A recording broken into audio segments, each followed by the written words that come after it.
This Civic Media podcast is sponsored by UW Organ and Tissue Donation. Organ donations are desperately needed, and now is the right time to become an organ donor. Talk to your family. Get the dot. Save lives. Go to heroicdeed.com.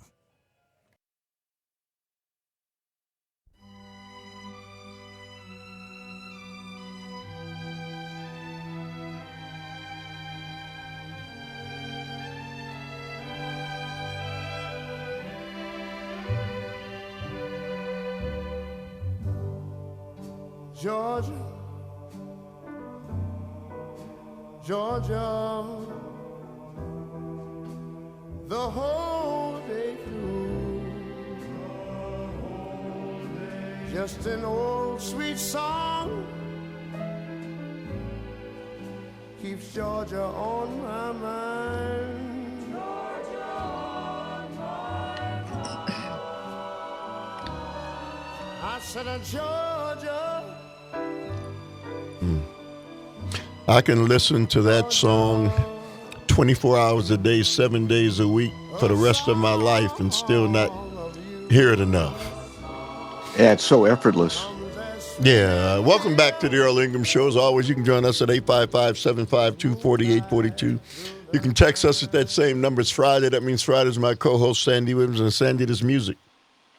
Yeah, this is Jimmy Carter's favorite playlist. It's a long list. I just took 7 of them, but a variety of different tunes. He had a wide-ranging interest in music and a broad interest in music, and he was regarded as the guy who had the most musicians come and play in the White House during his 4 years. So before we go back to the phone line, Sandy, we're talking about climate change, whether or not our nation should be committed to it. And even in the face of Republicans now pushing back against it. I just want a couple statistics. The FEMA budget for 2024, Sandy, is $29 billion.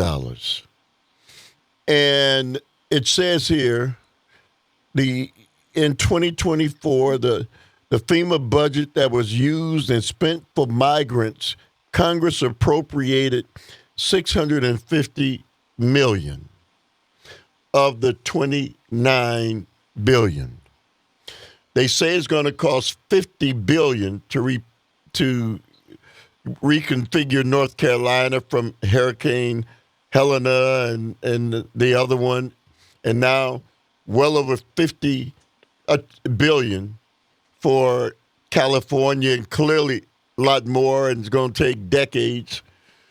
And yet, we're talking about even less money coming into the coffers because they're going to be cutting taxes on how do these things add up, Sandy? Well, the thing is that what I don't understand about the debate about climate change is the notion that it's binary, that either it exists or it doesn't exist. Okay, climate change exists. There's no question about that. No scientific question whatsoever. Then the question ought to be, okay, well, what is the extent to which human conduct is contributing to climate change? And that's where the Republicans want to stick their foot in the ground and say, we aren't going to look at that. We aren't going to investigate that. We don't want to spend any government money on that question, because we don't want to find out the answer to that question, because the answer can be very inconvenient. I mean, it was the whole source of Al Gore's, the name of his movie, The Inconvenient Truth. The inconvenient truth is that human conduct is contributing to global climate change. Then the question is, well, how should we modify human conduct so that we can reduce the amount of climate change we experience? Because the rate at which we're experiencing climate change and the amount of climate change we're experiencing is creating dreadfully expensive problems for us today, and promises to create much more dreadfully expensive problems to be dealt with tomorrow and day after tomorrow. So, if CJ cares about his grandchildren, he will care about the level to which they will be required to make huge expenditures to deal with the problems that they will experience with a far greater degree of climate change than we're experiencing today. And the answer in Project 2025, the actual answer in Project 2025 is we're going to leave to future generations and their ingenuity the answers to how it is they will deal with the problems of climate change that we might be causing today. That is actually the policy statement in Project 2025, which to me is like the most irresponsible most irresponsible statement of policy that I can imagine.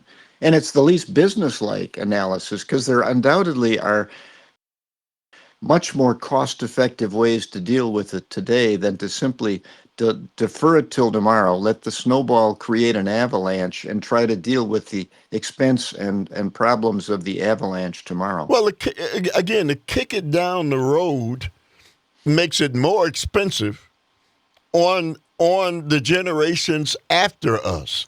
The other part of this is, Sandy, you hear Republicans say, we aren't the only ones.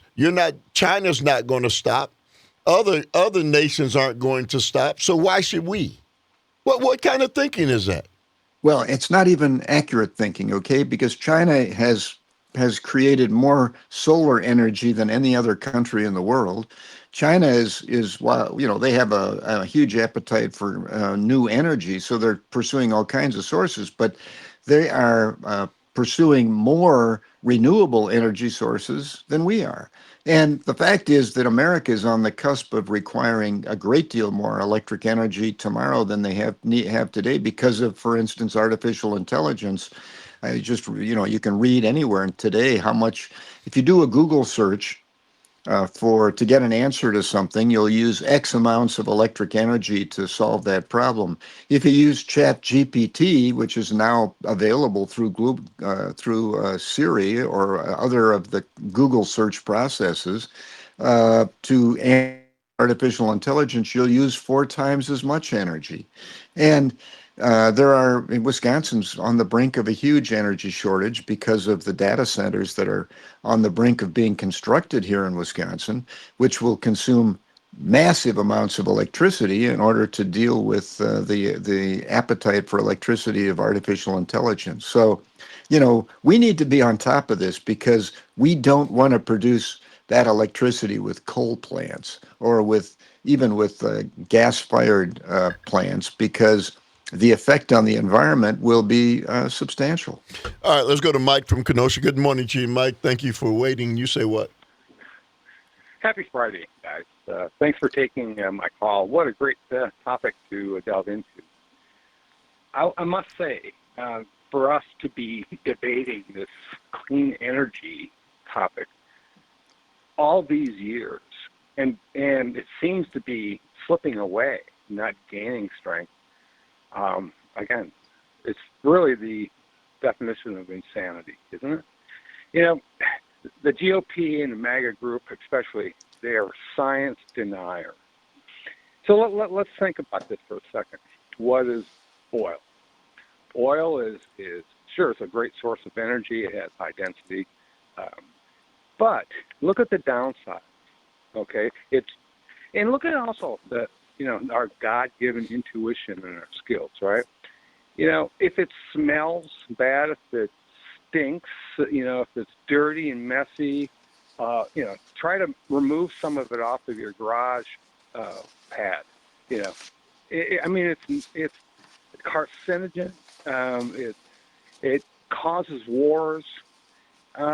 When you add in all the costs, including the significant healthcare ramifications due to the production and the use of oil, how do you not pivot away? It's really insanity when you add in the wars. But I got to say, what makes more sense? Being pigeonholed like we were to where America was exposed to something in the 70s called an oil embargo that absolutely put America on its knees. Jimmy Carter, my favorite president of my life, had the courage and the fortitude to go against the fossil fuel industry, which, by the way, were producing climate impact studies in the late 70s and early 80s that depicted climate change in warming and in the temperature changes in the future. We know that. That's fact. Jimmy Carter had the courage and the foresight to put a solar array up on top of the White House for the water systems in the White House. And it made all the sense in the world, right? But then, the Republicans come in office. Reagan says, hell no, we can't. Took it down. Took it down. He took it down, yes. Yeah. So here, again, think about that. The oil embargo of 73, as I recall, and the lines literally around the neighborhoods, people trying to get rations of gas. If you remember those, maybe again, a lot of people weren't even born then. But so the risks of this technology called oil, that is so nasty, dirty, toxic, and it causes huge conflicts across our globe and war. Versus having an energy source that you can have on top of your roof or on your property that you can plug in, and it's 20% of the cost is cheaper. What we're seeing here, guys, is a system, our American system, that's been captured by the oligarchs and the special interests. Nobody on earth has more money to bribe, to influence elected officials than the fossil fuel industry. Again, we have significant wars over oil. I don't know. Seems to me kind of a no-brainer to pivot out of that and going into energy that you can create in your own backyard or on top of your roof. It just doesn't make sense to continue down the path of punting. Let somebody else do it. Are you kidding me? GOP, that's what the GOP is good at, is punting, because it takes a lot of hard work in order to get things done. Hey, Mike, agree with you totally. Thank you very much for the call. Sandy, you want to respond to any of that? Well, I just think it's the anti-scientific method, the anti-business method that's being espoused for this whole global warming question. We ought to be evaluating it factually. We ought to be analyzing it for cost-effective kind of responses. None of that is being proposed by the Republicans, and the Republican answer to all of this is ignore it and kick the can down the road to our grandchildren, because their ingenuity will deal with it. All right. Up next, Supreme Court denies Trump bid to halt hush money case on the Earl Ingram Show. 855-752-4842. You're tuned into the Earl Ingram Show. Smile tenderly, still in peaceful dreams I see the road. You're listening to Civic Media. You can tune into any of our live shows on any radio station across the state with the Civic Media app. Find us in your phone's app store and listen anytime, anywhere.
All right, welcome back to the Earl Ingram Show. As always, you can join us at 855-752-4842.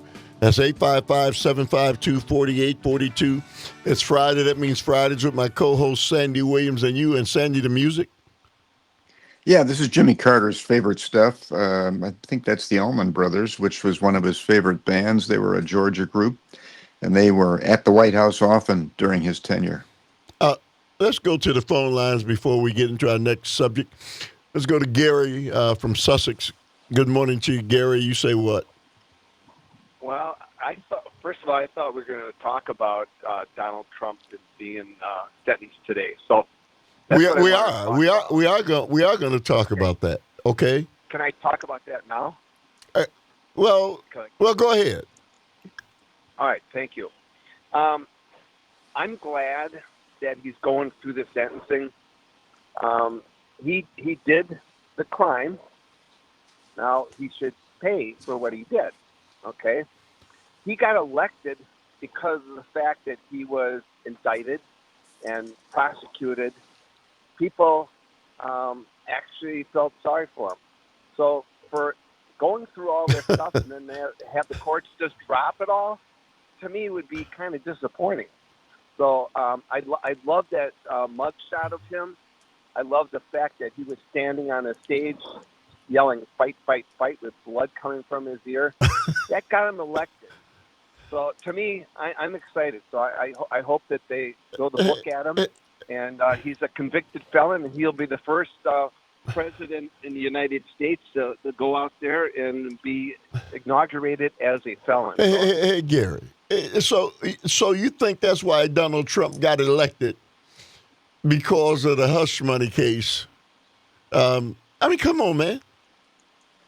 Well, I think he might be right that a number of people who were his supporters or who decided to be his supporters decided that he was a victim. Well, and if that's the case, that's ridiculous, man. Well, it might be. I think it might be a ridiculous theory to cast Donald Trump, the billionaire, the extroverted, notorious Donald Trump, as a victim who invites his victimhood.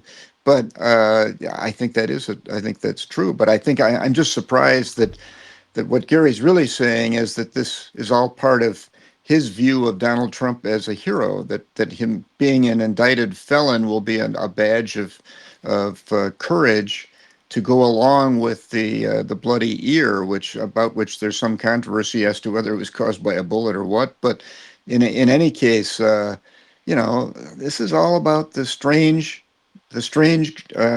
fascination with Donald Trump, the fact that he is a charismatic figure and that he is the anti-hero. And what Gary just described is an anti-hero. And that is what Donald Trump is. And I'm just sorry that the United States has gotten to the place where an anti-hero is the person they want to have in office and someone that they want to look up to. Well, Sandy and Gary, to say that these people went after Donald Trump and vilified him, and he's an innocent man. They just used the court systems against him. It's ridiculous. Donald Trump, I heard him say this morning that all of these cases that he fought, he won. And he won them because he didn't do anything. In all these cases, he didn't do anything. Well, Sandy, I'll say this to you. I haven't been in court for breaking the law. I'm 70 years old. Nobody's accused me of having committed a bunch of crimes, and I had to go to court to fight them. If Donald Trump didn't put himself in situations, Sandy and Gary, that the court systems had to check him out, it wouldn't be an issue. He put himself in all these situations. What is the court system supposed to do, Sandy? Ignore the thing? He's not exactly a savory character, Sandy. Well, this is all the fact is that he became the champion of a whole bunch of people in America. He probably did it initially through his appearances on his TV show, in which he was an anti-hero there. His TV show was all about him unceremoniously and sort of cruelly firing people. And somehow that caught the fancy of a lot of Americans, and The Apprentice was a big hit TV show. And the producer of Apprentice voices today his apologies about creating an image for Donald Trump, which wasn't one that he deserved, the image being that he was a successful and polished businessman, because in fact, his business record didn't support that. But, the fact is that for whatever reason, Donald Trump branded himself in a manner in which he was adopted by a large number of people as their anti-hero. And as such a charismatic leader. And what Gary just voiced was the epitome of that outlook. Okay, that let's get him more anti. Let's put more badges of sacrifice on him by the fact that he will now have been prosecuted and convicted as a felon. Poor soul. And that he's our hero as a result. Well, I mean, really, Sandy, Gary is trying to lead us to believe that he really is happy that Donald Trump is going to go in as a felon.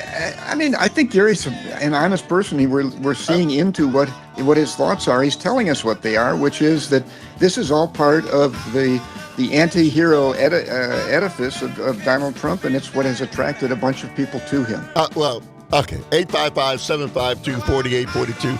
We're going to continue this on the other side. 855-752-4842.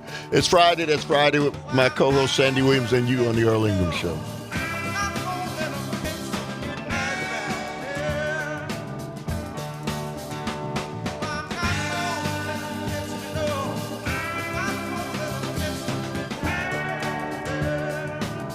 You're an organ donor, right? Well, here's a tragic fact. Approximately 20 people die each day waiting for precious donated organs. You could make a life-saving decision simply by getting that important dot on your driver's license. That little dot shows those who need to know that you've made a decision to donate organs at a critical time. Go to heroicdeed.com to learn more about the importance of organ donation and how you can make your wishes known. Talk to your family. Get the dot. Save lives. heroicdeed.com.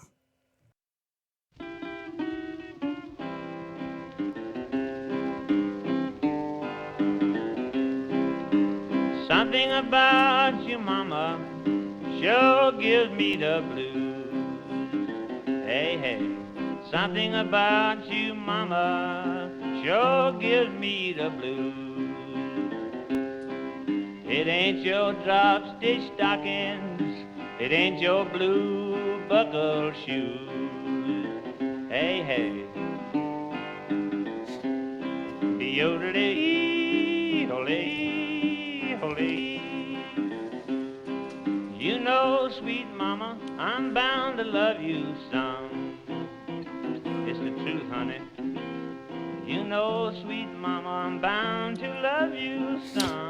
I think I heard this on the Clampetts, Jed Clampett and the Beverly Hillbillies. Could be. Nothing like a good yodel to wake you up, though. All right, welcome back to the Earl Ingram Show. As always, you can join us at 855-752-4842. Text us at that same number. That's our Friday. That means Friday is my co-host, Sandy Williams. Sandy, the music. Yeah, this is all Jimmy Carter's favorite stuff. He had a wide-ranging taste in music, and I found a list of about 40 songs of stuff that he particularly liked, and he had a wide range of performers that he liked as well. Bob Dylan was top on his list. Allman Brothers were close second, but he had a whole bunch of stuff. Sandy, before we go to the phone lines, I just, for all the people who see Donald Trump as a hero, there is right and wrong in the world. Okay? I mean, I believe there's right and wrong in the world. And clearly, when you look at Donald Trump and what Donald Trump has done, he's done a lot of wrong. He hasn't done right. You use the term anti-hero. We've always looked for heroes. Since when do we elevate anti-heroes above heroes, Sandy? And why is that acceptable behavior? Well, I think society, I think, quite frankly... And is that a good thing? Is that a good thing? Does it bode well for the future of our nation? Well, we've had generations who have looked up to people like the Joker. These are things that people have got inured to. That notoriety is apparently something that makes somebody Yeah, but acceptable. he's the And president. well, I'm just saying that I think what I'm just talking about is trying to reach cultural understanding about the phenomena that is the American cultural phenomena of Donald Trump. And it's not just restricted to the United States. I mean, Bolsonaro in Brazil and a variety of leaders in a variety of countries have been quite controversial figures, much less than positive heroic figures who have become leaders of countries. And it's a worrisome cultural phenomena that's not just uh, resident in the United States, but appears to be something that's sort of spread throughout the world. But Sandy, I live in the United States. 50% of the American people have now decided. How do you bring that back? Okay, how do you walk it back? Because I've always taught my children to do what's right. And that's clear. That's you can't change right to wrong and wrong to right and then say that they're equal, Sandy. Look Well, at Donald sometimes Trump's record. sometimes kids act out on the playground, and after times of reflection, and after a period of review of the information they now have, they change. Okay, and I do think that Donald Trump in the broad daylight as president in this next go round, which is going to be not as chaotic as his first. It's going to be an effort to do a whole bunch of things, and I think that more and more people will see that the things that he wants to do are not things that we should be pursuing, And I wonder what CJ and Gary and others think of this notion of trying to annex Greenland and trying to annex the Panama Canal and trying to move territorially across the world and create a bigger, broader empire. Just making Canada the 51st state and talking repeatedly about that. This stuff is, first of all, it casts what Vladimir Putin did in a far different light, right? Because if you're looking at the world in the manner that Donald Trump is now looking at the world, then then geographically we're entitled to the Western Hemisphere. Maybe geographically, Vladimir Putin and Russia are entitled to what used to be the Soviet Union. I mean, he is talking and thinking imperially. And it isn't just about an imperial president, it's about building an empire that is geographic as well. And it's very, very worrisome. That's the part that I think people like CJ and Gary and others ought to be thinking about is, do they really want to hook their wagon to that star? And does the America they live in want to be that America? Well, Sandy, if it was just CJ and Gary, we could live with it, but it's 50% of the American people. Well, I'm using them as Right. representative of the 50%. I'm just saying that I think in the bright of day, over these next months and several years, when we get a real look at Donald Trump and what it is that he and the people behind him are standing for and wanting to accomplish, uh, the things they want to cut out of government will be things that will be important to Tom, Dick, and Mary. And the things that he wants to accomplish will be unimportant to them, but will be confounding in terms of what it will do to America's position in the world and what it'll do to the economy, quite frankly. Sandy, it's unfortunate by then it's too late. And so, we have to suffer the consequences of Well, that, no, all of us. we're suffering the consequences right now. Some of us, the 50% Right. that didn't vote for Donald Trump, are suffering consequences. The question is, what will be the consequences of his presidency, and will it change the views of some of those who are currently enthusiastically supporting an anti-hero? And I am hopeful that number one, he won't be able to accomplish many of the things he talks about. But two, when people see in broad daylight the things that he wants to and will be trying to accomplish, they will back off from the support that they have given him. Because tariffs across the board are not a good idea, and everyone seems to have agreed to that. using tariffs as a revenue source to supplant and to support a tax reduction that he wants to make is not a good idea, and it's inflationary in every respect. Not taxing tip income, not a good idea. I was talking to someone on the phone a couple of days ago about this. If you are a restaurant waiter in a high level restaurant, you might earn $20,000 a year of salary and $40,000 a year of tip income. And that's $60,000 a year, but you'll only be taxed on 20,000, which means you probably won't pay any tax whatsoever. Now, your friend down the block who punches a clock and earns $60,000 a year of salary will be paying a income tax on $60,000, same dollar amount. What's the equity associated with somebody not paying any tax at all who earns 60,000 simply because 40,000 of it is tip income? And this is the kind of fallacious political giveaway that Donald Trump has been involved with, selling these kinds of ideas. And I granted Kamala Harris bid on it as well, but these are not good ideas, and it will not create a good environment in our society because you won't like your neighbor who doesn't pay any taxes at all simply because they earn tip income. We're already kind of dealing with that with the ultra rich and paying, pennies on a dollar for their wealth.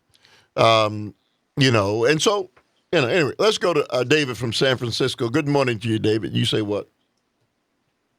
Oh, morning, Earl and Sandy. Yeah, just to add to what Sandy was just talking about, you remember there was a Supreme Court ruling, or it was probably the spring of last year, and it involved, actually, wasn't it involving a mayor from Wisconsin who took a bribe from a trash hauling company, and they were trying to prosecute him for bribery, but the Supreme Court said that a bribe is not a bribe if you're paid after the vote. That becomes a tip. And then all of a sudden, politicians that agree to do a corrupt vote can accept tips, and then all of a sudden those tips are not taxable. So this is a double whammy on that whole tips issue. But I was more interested in Trump as a fraudster. If I was Judge Marchand and I wanted to tweak the Supreme Court, I would put a terms of his parole or terms of his sentence that he could not involve himself in corrupt financial practices. Well, all of a sudden, the Supreme Court is going to say, wait a second, he's handling financial practices for the United States. He has free reign to do, and a state court can't mandate that he does not involve himself in corrupt financial practices. So it would tweak the right-wing Supreme Court into basically giving him permission to corrupt practices. And make it fully exposed. I called, I think, a week ago, and I was talking about how Trump wants to take the gold of America and buy Bitcoin. Now, I think when we talked about it a week ago, Bitcoin was fly-by-night money and gold. If you're a conservative, you would want gold over Bitcoin, right? Well, yeah, I mean, gold and Bitcoin have a similarity in that they're a reasonably finite resource. Bitcoin being absolutely finite, and gold being, something that where the supply is not infinite. But gold has a long history of value. It isn't used as a currency, however, anymore. It's used as a source, a commodity source for stored value and speculation. And Bitcoin is the same thing. And so the notion that you would use Bitcoin, however, as a reserve currency is really something that is probably based on the corrupt notion that Donald Trump and Elon Musk have, which is that making a basket of cryptocurrency the reserve for America will make that currency much more valuable. They forget that when gold was the basis for the dollar, that the gold price was fixed at $35 an ounce. I think the last thing in the world that Donald Trump wants is for Bitcoin to have a fixed value. Thank you very much for the call. You know, Sandy. So Donald Trump is you know, handling himself. He didn't pitch a fit when he found out that the Supreme Court didn't support him. It looks like he's trying to use some psychology as he responds to this. What are your thoughts? Well, I don't know. He and Alito had a phone call that was supposedly about the credentials for a law clerk that Alito had that was going to go into the Trump administration. And The Guardian and other newspapers have asked questions about what actually was said and said during that conversation.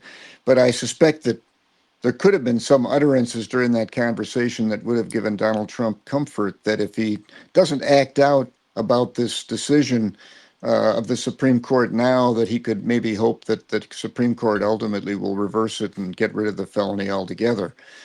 Because that's not like Donald Trump to be sanguine about the result, a negative result from Judge Mersheim, and he clearly is going to appeal it, and the appeal will undoubtedly get to the Supreme Court. So I guess I'm a cynic. Now, let me ask you. I'm a skeptic about what the source of his sanguinity was. And Judge Mersheim has now acted, and he acted in exactly the way that was forecast, which is that it's a discharge without a penalty, dollar penalty, or getting jailed. It's simply a felony on his record. So, Sandy, I'm just a lowly American citizen. How is it that Donald Trump can be calling the Supreme Court justices and they hold counsel with him? Well, he even actually before this. Yeah, well, the rationale was that it was about his law clerk and his credentials, which apparently Supreme Court justices will do, but receive calls. But this was a pretty bogus call, I believe. I think it was an excuse for a phone call. This is, okay, so 855-752-4840. You're listening to Civic Media. Find the latest news, information, and archives of all your favorite shows on the Civic Media website, civicmedia.us.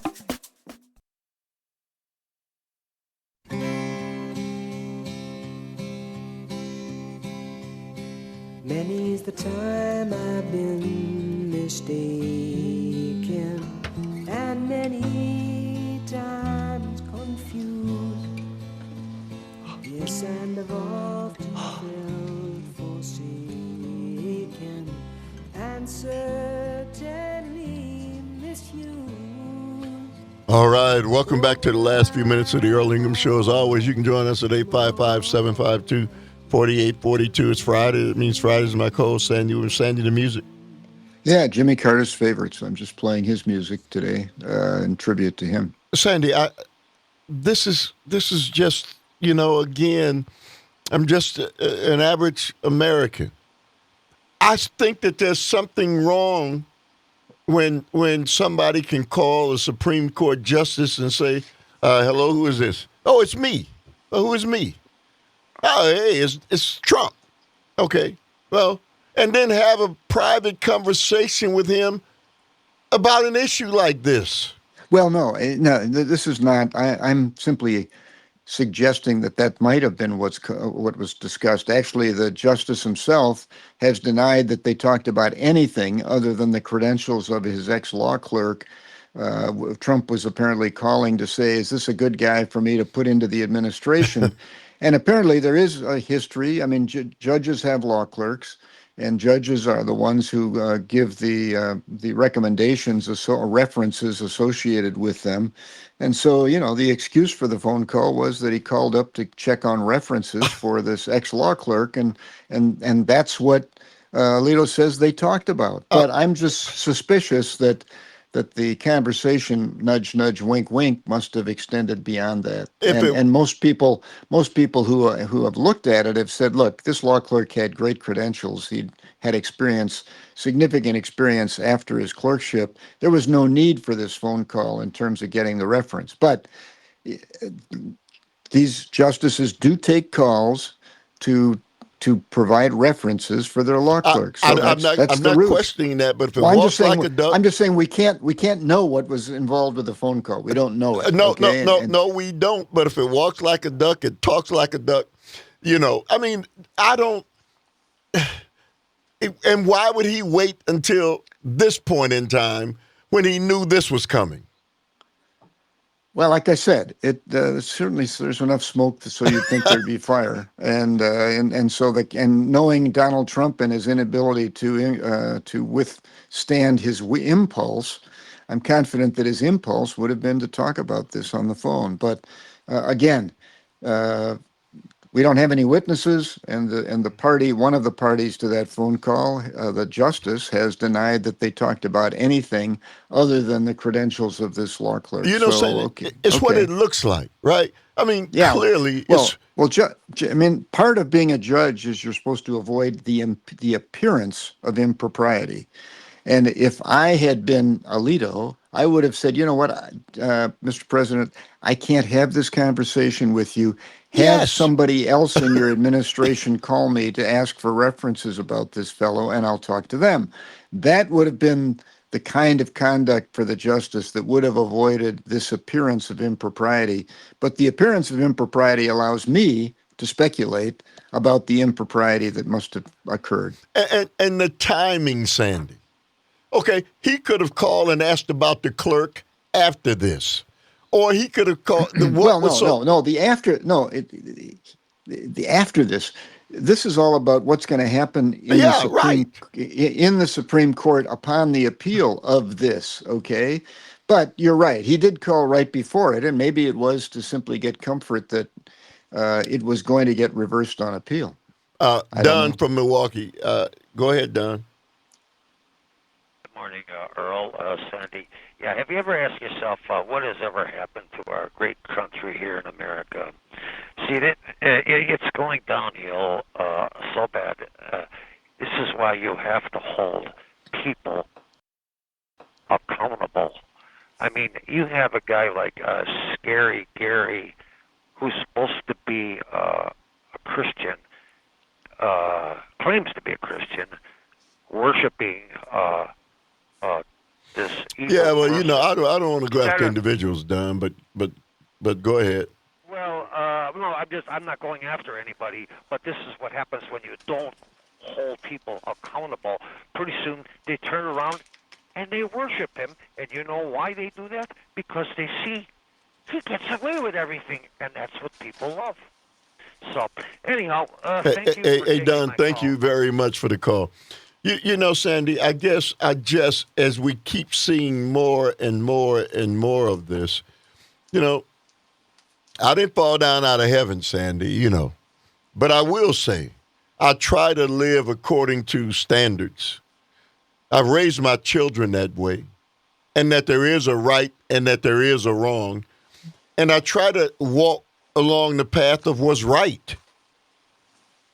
We've gotten to a point now, Sandy, where we're accepting wrong. Well, I think Don is right. Don is right that we're not just accepting it, but we're glorifying it. We're sanctifying it with our respect, and that's what this anti-hero thing is all about. Being able to withstand the slings and arrows of justice apparently is the same as withstanding the slings and arrows of evil. And I don't know. I don't understand why we've come to this exactly culturally, and I think it's a cultural phenomena that needs to be evaluated and studied. All right, Sandy, thank you very much. Have a great weekend. We'll see you on next Tuesday. Thank everybody who made the show go. Thank you, Calvin, for another great week. Up next, Jane Matner, Greg Bott, Matner on air. See you later.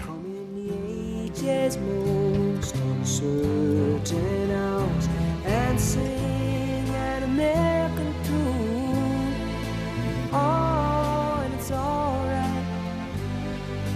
It's alright, it's alright. You can be forever blessed. Still, tomorrow's gonna be another working day. trying to get some rest. The national news cycle never stops, but it can be hard to find news about your local community. Civic Media is dedicated to providing quality local and state news coverage across Wisconsin. With the Civic Media app, you can get notifications about local stories that matter to you and your community. Find the free Civic Media app in your phone's app store and choose notifications from the menu to tell us what kind of news you want to hear about.